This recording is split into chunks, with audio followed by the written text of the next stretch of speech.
namanya Homecoming Community Church. Jadi HCC, mungkin Ibu belum banyak yang dengar, tapi ini gereja kita. Jadi kita fokus dengan pemuritan. Gereja sorry Bu, di Batam. Kita di Batam, Bu. Nah, saya lanjut ke slide saya. Pemuritan itu membawa proses kepada hubungan yang benar dengan Tuhan dan membangun mereka menuju kedewasaan penuh dalam Kristus melalui strategi pertumbuhan yang disengaja. Jadi pemuritan itu disengaja, bukan tiba-tiba, bukan nggak sengaja, tapi kita percaya kalau pemuritan itu disengaja, sehingga mereka bisa memultiplikasi seluruh proses ini di dalam orang lain juga. Jadi kita juga fokus, kalau di gereja kita fokusnya pemuritan adalah Christ-likeness, keserupaan dengan Kristus, dan pemurid baru. Jadi mereka bukan cuma dimuridkan, mereka akan terus memuridkan orang lain. Jadi terus berjalan begitu. Nah, itu menurut Edmund Chen, dan itu yang kita pakai pemaknaan pemuritannya. Nah, kenapa sih pemuritan? Sebenarnya sama seperti yang tadi Ibu udah jelaskan, kalau tentang amanat agung dan tentang hukum Taurat gitu. Jadi keberadaan pengikut Kristus di dunia adalah untuk melakukan amanat agung, the Great Commission, dan memenuhi hukum terutama, yaitu the Great Commander. Nah, apa sih yang tadi the Great amanat agung itu? Tuhan bilang ke kita sebelum dia naik ke surga, dia utus murid-muridnya, dia bilang, pergilah jadikanlah semua bangsa murid dan baptislah mereka dalam nama Bapa, Anak dan Roh Kudus, dan ajarlah mereka melakukan segala sesuatu yang kuperintahkan kepadamu, dan ketahuilah aku menyertai kamu sampai pada akhir zaman. Jadi ini yang kami percaya, kalau gereja harus pergi. Jadi gereja bukan cuma ada di gedung, gereja harus keluar, gereja harus menjadikan semua bangsa murid, yaitu lewat pemuritan.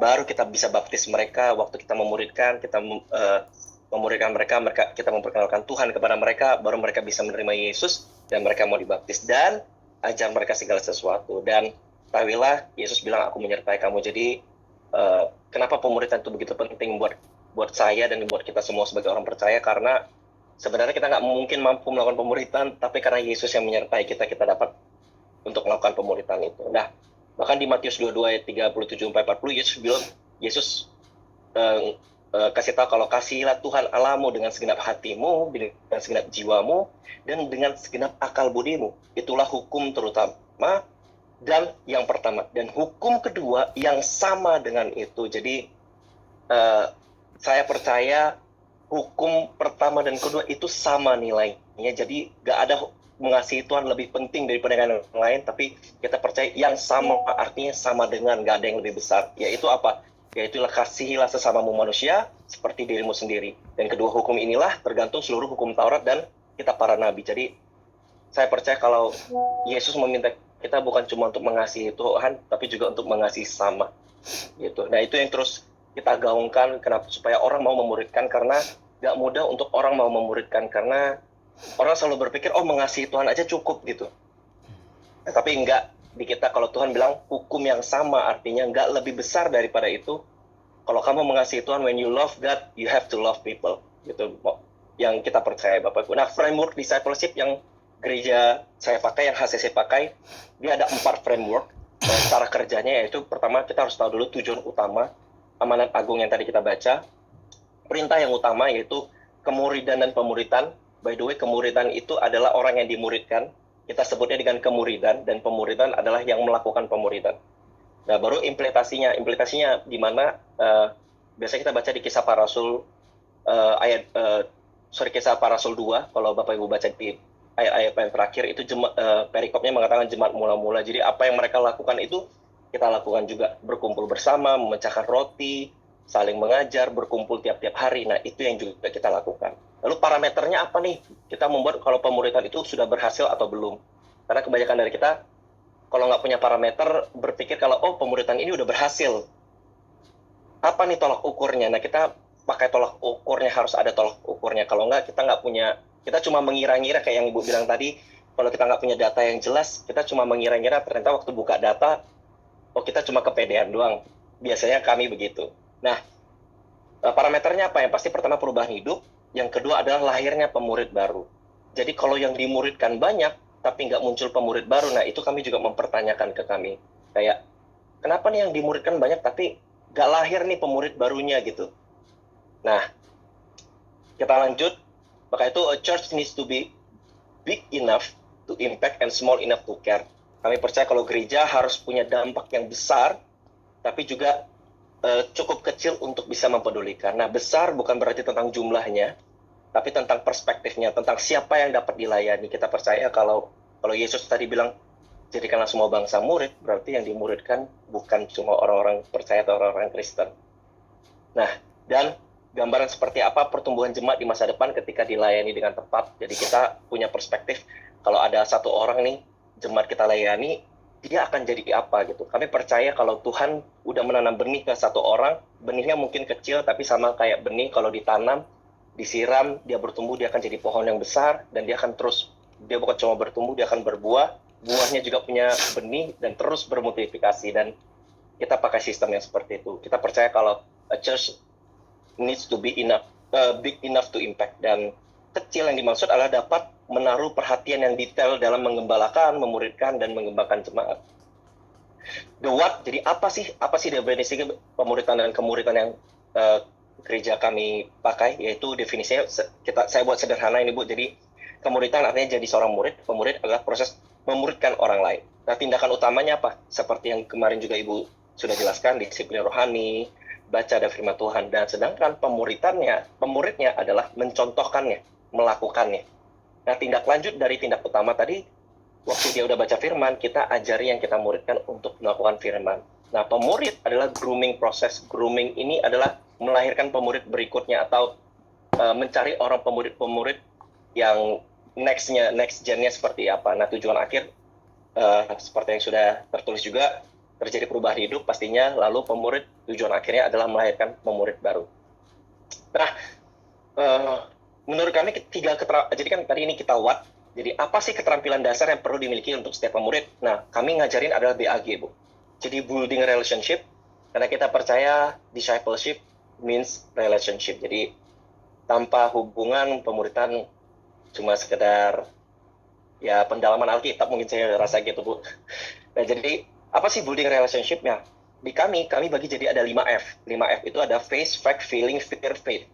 Nah, jadi dari 5 ini, kita harus tahu nih dari satu pribadi ini.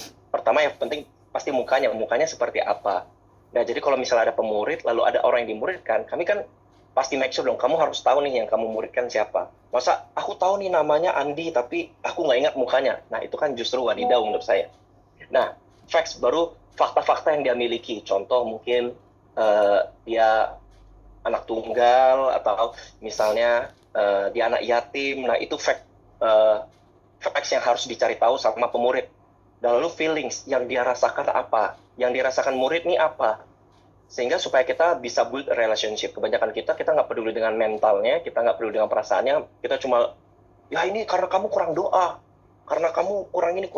Nah, kita minta untuk pemurid kita untuk harus tahu perasaannya mereka kenapa demikian. Nah, fears yang mereka takuti apa, lalu faith, iman mereka sudah sampai sejauh mana, apa yang mereka percayai. Lalu A, active listening, menyimak secara aktif, mirroring, exploring, acknowledge, offer suggestion. Mungkin saya kalau jelasin satu-satu kelamaan Bu ya. Saya mungkin langsung, yang pasti mirroring itu kita juga tahu, kita mengikuti gerak-geriknya, kita setuju dengan apa yang dia lakukan. Exploring, explore lebih, appreciate, kita waktu dia cerita sebagai pendengar yang baik, dia ngomong sesuatu, dia menceritakan sesuatu, iya kemarin aku misalnya baru dapat ini, kita appreciate aja sebagai pendengar yang baik. Baru offers suggestion, kita memberikan penawaran, misalnya kalau dia lagi cerita masalah, kita coba offer sesuatu. Nah, giving feedback itu afirmasi dan advice. Jadi kalau misalnya ada murid yang merasa, ya lo orang tua aku misalnya benci banget sama aku nggak merasa berharga, kayak kita harus kasih afirmasi, enggak, kamu tuh berharga. Nah, jadi biasa kita pakai sistem ini Bu, namanya BAG,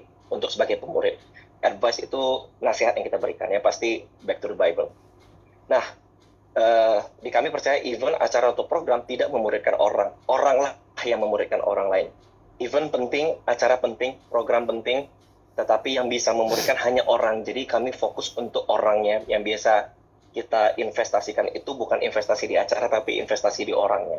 Ada beberapa orang yang mungkin dipilih di gereja, pasti salah satunya saya, untuk misalnya dikirim, ada seminar, ada kelas-kelas workshop tentang pemuridan, tentang komsel, tentang cool, nah kita ikut di situ Bu. Nah, tapi bukan berarti event tidak penting Bu, atau di kami Bapak Ibu teman-teman. Karena bagi kami juga acara penting, tapi acara itu untuk menarik orang. Setelah orang itu datang, diapain? Nah, pemuritan adalah jawabannya buat kami. Nah, apa sih yang kami lakukan? BAG tadi yang di paling bawah, itu yang tadi yang pemurid yang saya jelaskan. Lalu ketika kita udah ketemu dengan mereka, mereka mau dimuridkan, apa sih yang kita lakukan? Nah, kita buat fasilitasi 5C, komunikasi 3V, sama pendengaran 3D. Apa sih itu 5C, 3V, sama 3D? Dan yang paling atas itu kalau Ibu lihat, itu ada goal, yaitu perubahan hidup dan pemurid baru. Jadi, fokus kita selalu itu perubahan hidup, pemurid baru, perubahan hidup, pemurid baru. Tapi perubahan hidup yang dimaksud adalah keserupaan dengan Kristus, Christ-likeness. Nah, memfasilitasi adalah proses untuk membantu peningkatan kualitas seorang murid dengan cara yang mudah dipahami dan dilakukan. Caranya harus mudah, jangan buat orang makin bingung. Tujuan dari proses ini adalah perubahan hidup serupa dengan Kristus yang tadi saya sampaikan. Fasilitasi 5C apa sih? Yaitu connect, celebrate, coach, communicate, dan care. Ini yang 5 yang kita lakukan untuk ke murid kita, yaitu kita punya connect, kita harus connect dengan mereka, apa yang mereka suka. By the way, maaf ya Bu sebelumnya. Kenapa saya share ini? Karena ini strategi yang kami pakai, karena biasanya kalau kita ngajarin pemuritan atau di kelas-kelas lain ada pemuritan, kita tahu pentingnya memuridkan, tapi kita bingung untuk cara memuridkannya. Nah, makanya ini yang saya bagikan yang kami pakai. Jadi, strategi yang kami pakai untuk bisa memuridkan. Jadi, ketika ada pemurid baru, kita bagi apa yang saya share ini ke mereka, supaya mereka tahu caranya. Gitu. Jadi, nggak cuma tahu kenapa harus memuridkan, tapi tahu cara yang tepat untuk memuridkannya seperti apa. Nah, yang tadi connect sudah pasti sudah tahu kita masing-masing harus punya hubungan sama yang dimuridkan. Celebrate itu apa yang mereka perubahan yang mereka walaupun kecil kita harus celebrate. Sering saya lihat adalah ketika orang misal dari minus 10 dia akan hanya diselebrate ketika dia sudah plus 1. Nah, di kita walaupun dia minus 10 tapi bulan depan dia jadi minus 9, kita celebrate Bu. Walaupun dia masih minus keadaan. Bagi kami itu progress, karena kita bukan kejar perfection, tapi progression. Nah, jadi apapun perubahan kecil yang didapat dengan murid kita harus celebrate. Makanya penting untuk kita men-celebrate. Karena ketika orang sudah melakukan perubahan walaupun kecil, walaupun belum seperti yang kita harapkan, tapi kita nggak celebrate, mereka akan kebingungan kayak, sebenarnya udah benar belum sih yang kulakukan?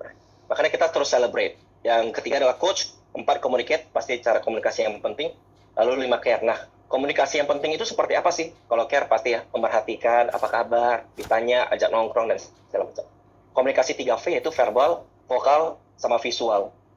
Verbal itu 7%, vokal 30%. Verbal itu adalah diksi yang kita pakai. Ketika kita mau memuridkan seseorang, diksi yang kita pakai, kata yang kita pakai, begitu penting akan mempengaruhi apa yang mereka percaya. Nah, vokal adalah nada intonasinya. Kebanyakan kita, mungkin juga saya punya pengalaman ketika ada murid kita melakukan kesalahan, vokal yang kita pakai salah. Kita nggak bermaksud menyinggung, tapi gara-gara nada kita meremehkan, dia ikut tersinggung. Misalnya dia cerita, kayak aku kemarin jatuh lagi loh, kok gini-gini, aku punya masalah ini. Lu baru aja kayak gitu. Gua dulu, nah itu vokal, nada yang dipakai merendahkan. Jadi kayak adu nasib gitu ya. Nah, yang terakhir adalah visual. Visual dengan apa yang mereka lihat. Sama seperti anak-anak, Bapak Ibu, saya percaya udah punya anak-anak. Anak-anak belajar paling cepat lewat apa yang mereka lihat, bukan?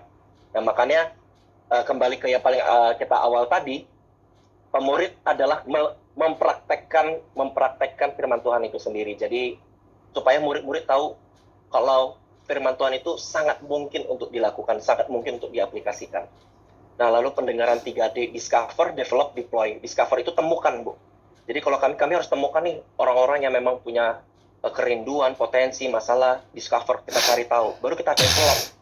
Kita bentuk ulang, kita perbaiki. Kalau dia punya masalah, dia punya kekecewaan, kita develop.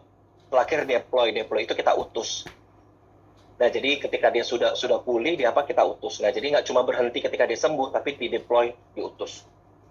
Ini yang tadi saya sharing, kalau fokus kita bukan perfection, tapi progression. Jadi, misalnya ada yang ngerokok, nih anak-anak muda yang saya layani ada yang ngerokok. Dia misalnya sehari misalnya sebungkus. Tiba-tiba besok dia cerita sama saya, kok aku sekarang sehari nggak sebungkus loh, aku sekarang seminggu sebungkus. Nah, bagi saya itu progression. Itu saya harus celebrate. Saya harus, wih, mantep, gokil, lu jago, lu bisa, gua percaya. Tuhan akan dampingin lu, Tuhan akan bantu lu, Roh Kudus akan berikan hikmat supaya lu benar-benar bisa berhenti untuk ngerokok. Nah, itu salah satu contoh. Jadi, progression, not perfection. Kalaupun dia jatuh lagi, gimana? Gak apa-apa. Kita terus dukung dia karena ini bukan mengejar kesempurnaan, tapi progression.